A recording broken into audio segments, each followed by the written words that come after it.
entre as células, né? Então, muitas vezes é assim que os vírus de plantas funcionam, né? Aí eles deram até o exemplo aqui do vírus do mosaico do tabaco, né? Que é um vírus que faz esse tipo de sequestro desse canal entre células.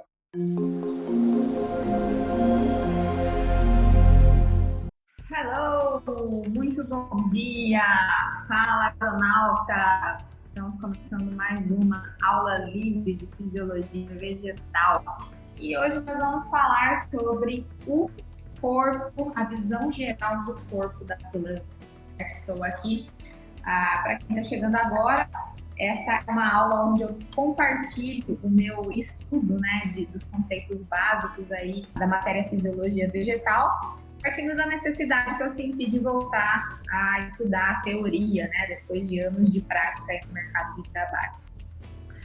Se você acompanha o canal AgroInsight há mais tempo aí, você sabe qual é a pegada aqui. Se não, fica aí que você vai, ao longo desse tempo, perceber que aqui é um estudo compartilhado mesmo, uma troca de ideias, tá? Ninguém aqui é dono da verdade, a gente só está procurando evoluir em conjunto. Então, vamos lá, vamos começar falando aí do nosso tema principal para a aula de hoje, que é a visão geral do corpo da planta. Tá? A gente está seguindo o livro de Fisiologia Vegetal, eu vou colocar aí nos comentários sempre o link do livro que a gente está seguindo, um livro muito clássico, né, de Fisiologia Vegetal, presente aí em todas as faculdades de agronomia do Brasil. Então vamos lá. Começando aqui o nosso resumo, a gente vai falar sobre visão geral, né, do corpo da planta. Aqui está como visão geral da estrutura vegetal. Eu coloquei corpo da planta que é mais fácil da gente entender. Todas as plantas compartilham um plano corporal comum e os três principais sistemas de tecidos presentes em todos os órgãos vegetais são dérmico, fundamental e vascular. Então vamos lá para a figura para a gente entender o que isso quer dizer, tá? Vamos lá no livro e eu vou desenhando aqui para vocês, para a gente começar a entender, para vocês verem. Mas a gente está falando aqui, ó, dessa figura aqui, tá? Onde o corpo da planta é constituído basicamente, né, das folhas, do caule e das raízes, né?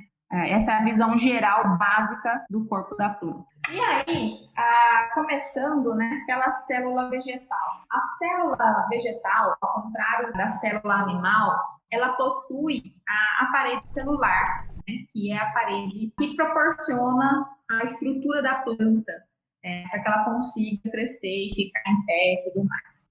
As células animais, de bactérias, de fungos, de plantas, todas elas possuem membrana plasmática, ou seja, aquela membrana que protege todas as organelas da célula do meio exterior, certo? É o que protege tudo aqui dentro, o citoplasma, as organelas e tudo mais. Porém, a célula vegetal é a única que produz uma parede celular, né? Uma parede rígida, que é presente somente nas plantas que evoluíram, né? Nas plantas superiores, nas briófitas, que são menos evoluídas, né? As briófitas, elas não têm essa parede secundária formada de lignina. Por isso é que elas não conseguem crescer muito mais do que poucos centímetros do solo. Tá? Então, essas paredes celulares, elas são formadas em plantas já superiores, né, que já estão num estágio evolutivo maior, que são as eucariontes. Então, essa parede celular, né, é que promove a sustentação da planta, nas plantas superiores, para que ela cresça. Tá? Tudo bem. Devido a isso é bom para a planta, porque isso é como se fosse o esqueleto dela, né? O citoesqueleto, que vem de célula. Cito vem de célula, né? Então, o citoesqueleto quer dizer o esqueleto formado por células. É bom porque isso mantém a estrutura dela, mas ao mesmo tempo ela não consegue fazer o transporte de células embrionárias, ao contrário do que acontece nos animais. Então, os animais, quando eles estão formando novos tecidos ou órgãos, né, em formação, como a gente não tem parede celular, a gente só tem membrana, as células embrionárias, elas conseguem passar entre uma célula e outra para formar esse outro tecido, para formar esse outro órgão dentro dos animais. Na planta não consegue, né? Então, a formação de novos órgãos, né, novos tecidos, ela é sempre condicionada a um local, que é o meristema, e crescimento da célula em volume. né? Então a gente vai falar daqui a pouco em relação a como funciona o meristema de crescimento das plantas, né? O meristema apical e axilar. Mas devido a essa característica da célula ter essa parede celular, essa célula embrionária, então, não consegue passar. E aí todo o crescimento da planta, ele tem que se dar através dessas regiões únicas de crescimento, que são chamadas meristemas.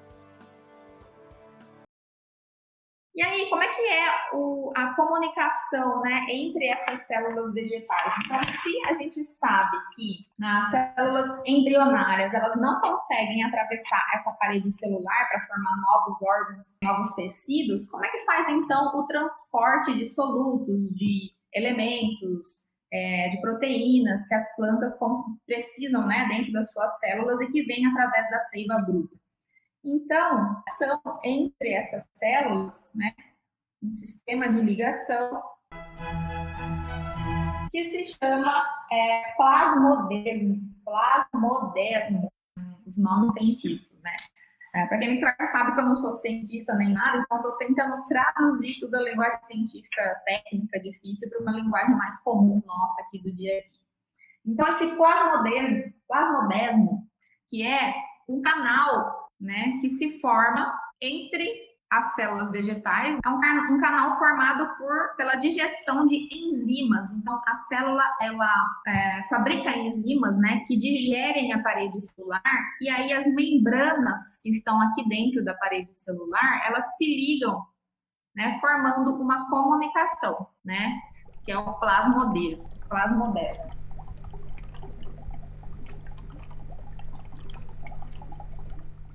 Toda essa comunicação, né, ele é como se fosse rios aqui dentro das células, né, ligando as células. Toda essa comunicação, esse sistema de interligação entre as células se chama simplasto, certo? Então, simplasto é como se fosse a bacia hidrográfica da planta, tá? Simplasto é como se fosse a bacia hidrográfica da planta que liga, então, todos esses rios, né, esses fluxos que fazem a comunicação entre as células. Valeu, Andros. Então tá.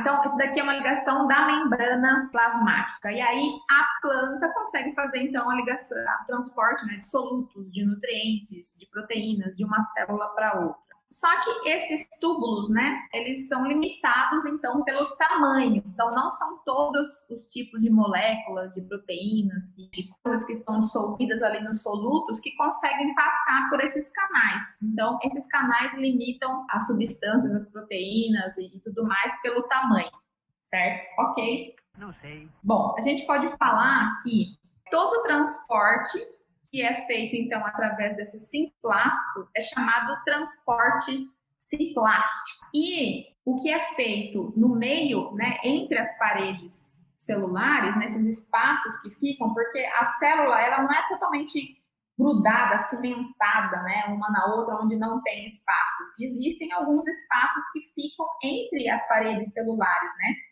que não passam dentro da célula, passa ao redor. Então, esse transporte é chamado transporte apoplástico, tá? Esses dois tipos de transporte, eles são importantes para a planta. E mais para frente a gente vai ver por quê. Mas, por enquanto, fiquem com essa informação que existem esses dois tipos de transporte, então, dentro da planta. Aí a gente vai lá para o corpo geral da planta, né? A gente sabe que a planta ela tem o caule, né? As raízes, as folhas, né? E normalmente o meristema apical, né? Que fica sempre claro ali na parte de cima da planta.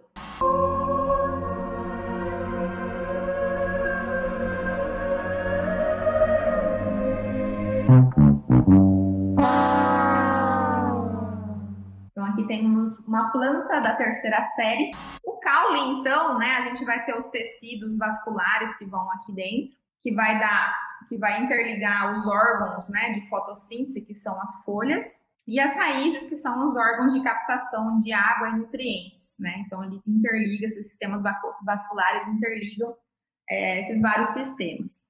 Por enquanto, a gente vai se fixar, né, no sistema meristemático, então, que é onde a planta faz o seu crescimento, né? Como é que funciona esse sistema meristemático? que são os pontos, né, que eu falei para vocês, que são pontos fixos de crescimento, justamente porque a planta não consegue fazer esse transporte de células embrionárias para dar origem a outros órgãos e outros tecidos, tá? Só recapitulando. Então, ó, essa aqui é como se fosse um meristema aumentado, tá? Totalmente aumentado aí pra gente, como se estivesse no microscópio, tá? Sim, faz de conta. Então, essa aqui é a região meristemática principal, onde são formadas as células novas, né? As células embrionárias que vão dar origem aos diferentes tecidos das plantas. Então, imagine que isso daqui é uma folha nova que está sendo fabricada, né? Uma folha. Aqui tem as gemas axilares, né? São meristemas que ficam nas axilas das plantas, que vão dar origem ou a outras folhas, né? Ou outros órgãos que depois vão dar origem à flor, ao fruto, né? Então, também eles são formados aqui. Então, imagina isso daqui crescendo, né? Formando novas folhas.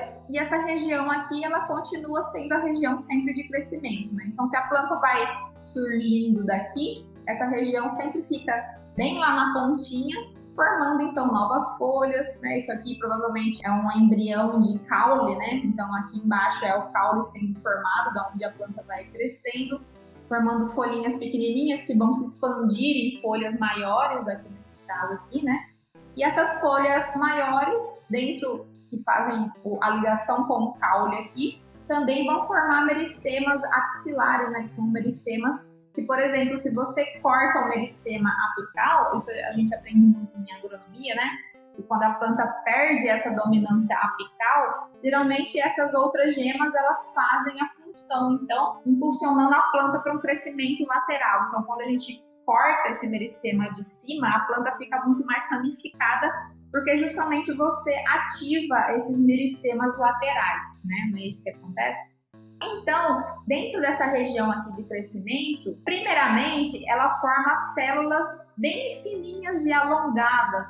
Aqui no livro, a gente está falando aqui que essas células bem fininhas e alongadas, elas têm a largura de menos da metade de um cabelo fino de bebê. Eu achei bem interessante. E 50 vezes a largura de uma bactéria. Então, só para você ter uma ideia, né? 50 vezes maior do que a largura de uma bactéria e metade da largura de um fio de cabelo fino de um bebê. Olha só que interessante a comparação, né? Essas células alongadas, então, elas que vão se diferenciar e formar os diferentes tecidos das plantas.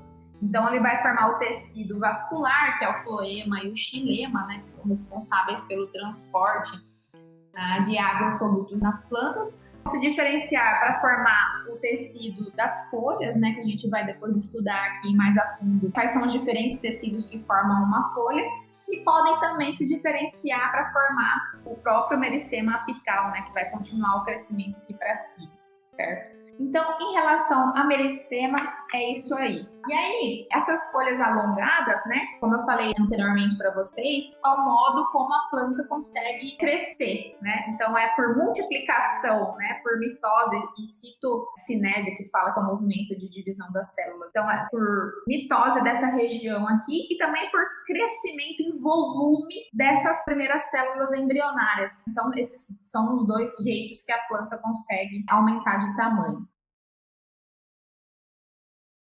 E aí, como é que essa célula, então, ela se forma, né? Vamos pegar essa célula do meristema apical, tá? Essa célula embrionária. Então, ela tem lá a membrana plasmática e o núcleo. Nos eucariontes, que são as células mais evoluídas, digamos assim, né? Elas têm dentro do núcleo também uma outra membrana que protege a região do núcleo. Nos animais também é assim, nas plantas superiores também, né? Não sei se em briófitas também, mas enfim. Na célula vegetal das plantas mais evoluídas, ao redor do núcleo tem uma membrana que protege o núcleo, e existe a membrana plasmática, então, que é idêntica com as plantas, com os animais, com as bactérias, com os fungos, enfim. Aí essa célula do meristema apical, né, primeiramente ela vai formar uma parede mais fina, que é a parede primária, tá? Parede celular primária. E aí, durante essa formação da parede celular primária, é que vão se formar também os plasmodesmos, Plasmodesmos. Se tiver algum cientista aí, desculpa a pronúncia, tá? Plasmodesmos. Olha, o Andrews está falando que nas briófitas também. Ótimo, obrigado, Andrews, pelo apoio. É isso aí, gente, é isso que eu quero. Troca, troca, né? Matar dessa dúvida aí, que depois também, né, a gente pode falar um pouco mais em relação a isso.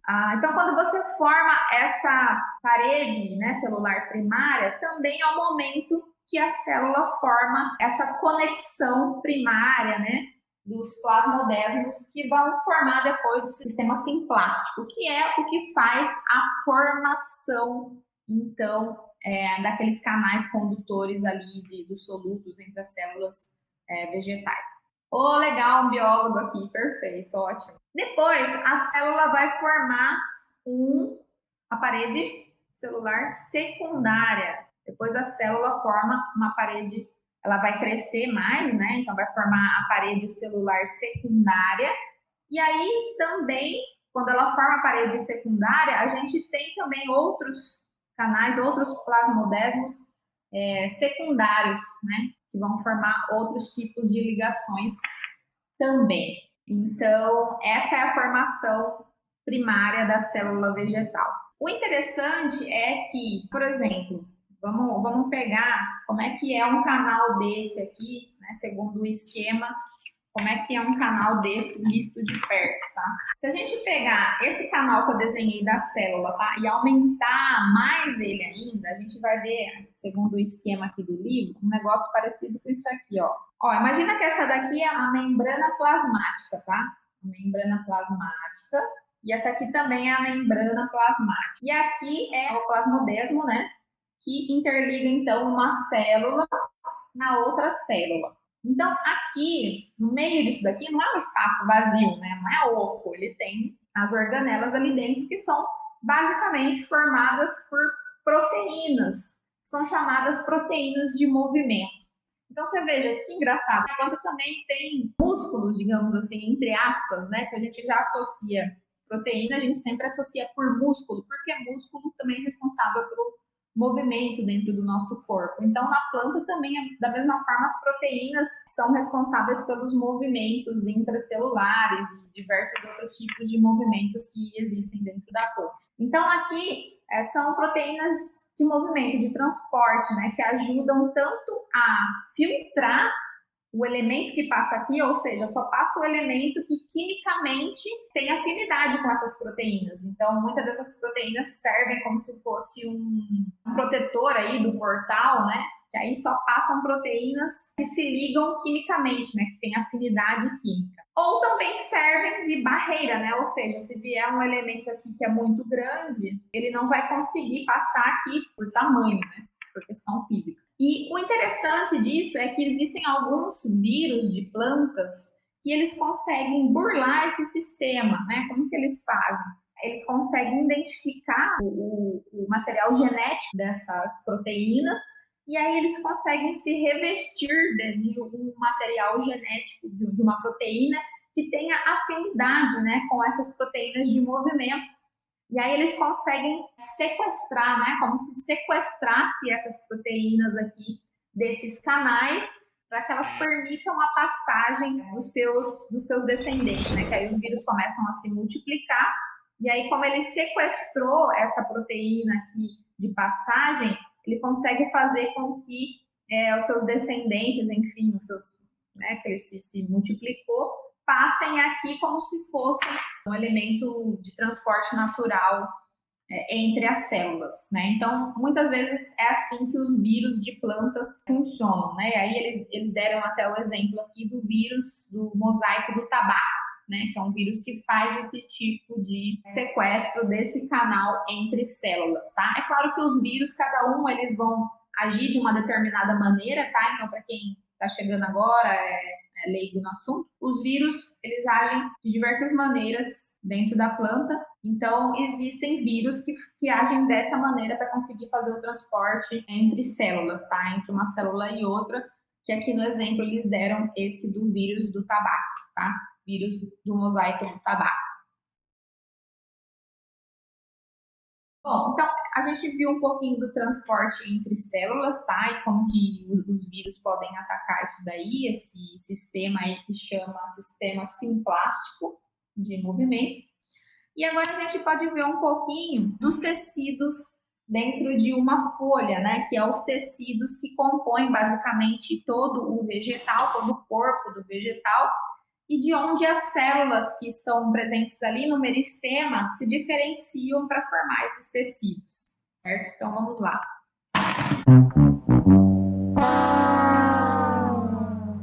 Ai, meu Deus. Então eu vou tentar aqui no meu garrancho fazer um esquema de uma folha para vocês, tá? Peraí. Aquelas células do meristema, né, do tecido meristemático, vai dar origem a diversos tecidos, né, como que a gente pode falar? Como se fossem tecidos, né, diversos tipos de células que dão estrutura ao vegetal. Então, se a gente for pegar uma folha, imagina que aqui é uma folha, tá? Uma folha. Ó, essa é uma folha. Imagina que a gente faz um corte nela aqui, tá? Um corte. E aí a gente vai ver ela nesse sentido aqui, ó, tá? Imagina uma folha deitada e cortada, tá? A gente corta ela aqui e deita ela, para ver essa parte aqui dela, ó, tá? Na transversal, essa parte aqui. Se a gente ampliasse, a gente ia ver alguma coisa nesse sentido, tá? Imagina que isso é contínuo. Então, qual que são as estruturas básicas de uma folha? A gente tem a cutícula, né? Que é essa parte serosa que protege a planta da entrada de água, né? Então, a parte de óleo, presente bastante óleo, para fazer essa proteção mesmo da entrada de água. E aqui, normalmente, na cutícula que estão presentes os estômatos, né? Os estômatos é que fazem a abertura da cutícula com células guardiãs que abrem e fecham para a entrada de luz solar, para fazer a respiração, mas isso é matéria para outra aula, tá? Então, a gente tem lá as cutículas, depois a gente tem uma camada de células fundamentais, que chamam. Célula fundamental, então, é a que vai fazer a barreira de proteção, né, do órgão, da folha. Depois a gente tem as células do parênquima palisade. Parênquima palisade, qual o nome aí? Para designar um tecido fundamental, né, de células que estão agrupadas em fileira, né, e presas a essas células fundamentais, formando um tecido esponjoso, tá? É como se fosse o corpo, a carne da planta mesmo, tá? Então, aqui é como se fosse a pele, né, a cutícula, a primeira pele ali, a primeira camada de proteção, igual a gente tem também a derme aqui, né? E depois vem células fundamentais, que é como se fosse parte da nossa epiderme, né, que vem logo abaixo da derme. E aí vem esse parênquima palissádico, que também ele é grudado aqui nessas células fundamentais, que é como se fosse começar a sair mesmo a nossa carne, né? A carne da planta, tá? Essas células, então, elas provavelmente elas estão aqui fazendo parte da fotossíntese, né? Fazendo parte de todo o sistema que faz a fotossíntese, né? Que faz os carboidratos, né? Através do processo da fotossíntese. E aqui logo abaixo a gente tem o tecido vascular formado pelas células do floema e do xilema. A gente vai ver isso mais para frente, mas a gente sabe que o xilema é responsável pelo transporte de seiva bruta e água, e o floema, né, é responsável pelo transporte de seiva elaborada, ou seja, depois que passou pelas células, né, que fazem a fotossíntese, que fazem os carboidratos, o floema vai transportar esses carboidratos para toda a planta. Então, geralmente, o movimento do xilema é do solo em direção às folhas, e o movimento do floema é de distribuição das folhas para todo o corpo da planta. Então, a gente tem esse sistema vascular presente aqui dentro da folha, e a gente tem essas células mais soltas, né, que estão embebidas aí na água a água pula aqui dentro da folha, por isso que a folha, quando ela está nos primeiros momentos do dia, que ela está com bastante água, né, ela fica túrgida. Então, justamente porque ela tem um espaço dentro da folha onde a água fica armazenada junto com essas células soltas, né, dentro da água ali. E aí, quando a folha vai murchando, então, essa água sai, né, e essas células, elas vão ficar mais espremidinhas ali dentro da folha, por isso que ela murcha, né. Então vai ter a água e essas células soltas aí no meio da água, tá? E tudo isso junto, né, é chamado de mesófilo. Então, tanto essas células aqui presas, né, no tecido fundamental, quanto as células soltas aqui na água, dentro da folha, essa parte aqui é chamado de mesófilo, tá? Então, a gente tem, primeiro, as células fundamentais, que é como se fosse aí a pele da planta, o mesófilo, e o sistema vascular, que é como se fosse as veias, né? São como se fossem veias, fazendo um paralelo aí com o nosso corpo. A única diferença, então, que no nosso caso, as veias é que transportam o alimento processado, né? Os nutrientes para as células do nosso corpo. As veias é que transportam oxigênio, né? O alimento e tudo mais. E as veias da planta, ela transporta o alimento formado dentro da própria carne dela, né? Olha que coisa louca, a gente.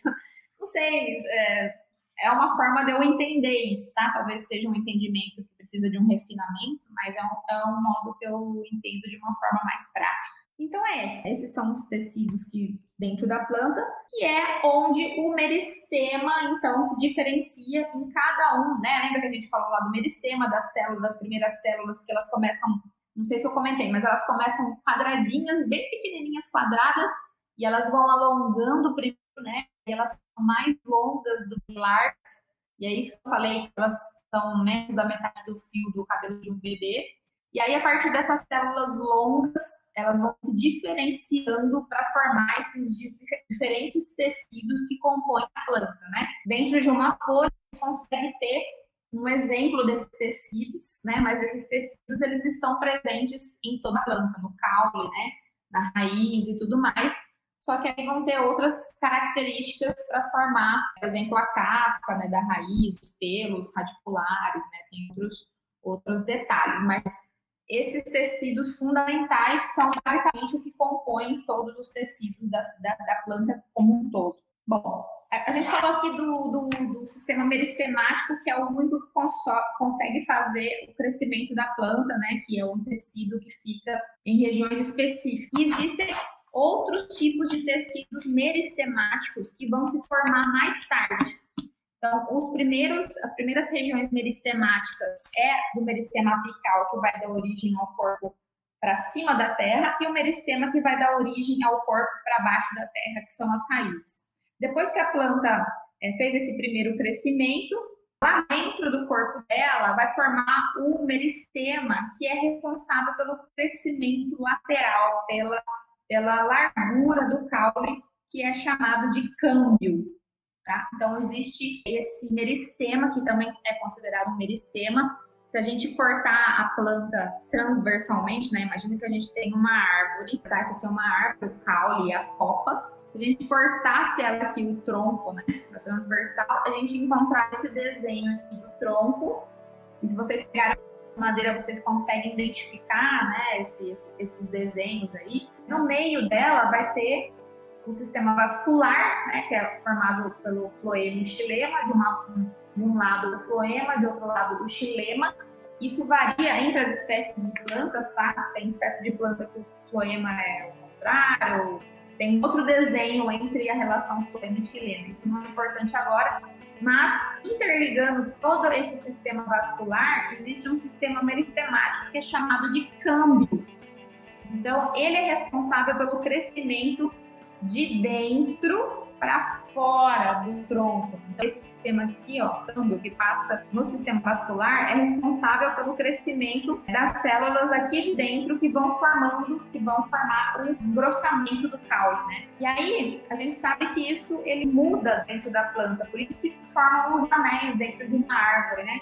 Então, começa com um anel pequeno e esse sistema de câmbio, ele vai migrando, né? Então, como o crescimento é de dentro para fora, esse câmbio vai migrando, formando os anéis em volta do tronco da árvore. E é por isso que se você machucar a árvore a ponto de chegar dentro desse sistema vascular e interromper isso, você muitas vezes pode matar uma árvore justamente porque você atingiu, né? E aí não consegue fazer essa ligação, né? Você interrompe o fluxo do xilema e do floema, né? De transporte de água e solutos, quando você atinge, então, uma parte disso daí. Às vezes, da forma como você atinge, às vezes você mata alguns galhos, alguma coisa, a planta consegue se reestruturar, regenerar, mas muitas vezes o ferimento, o dano é muito grande que a planta não consegue interligar, né? Conectar novamente esse sistema e acaba realmente indo para a morte, tá? Falecimento da planta, não sei o nome técnico. Enfim, então esse é um outro sistema, né, então, chamado câmbio, tá? Que também é um chamado meristema de crescimento. Beleza, pessoal? Acho que por hoje tá ótimo, né? 40 minutos de aula aí, os guerreiros que ficaram até o final, agradeço muito. E um abraço, obrigado pela sua companhia e até a próxima aula.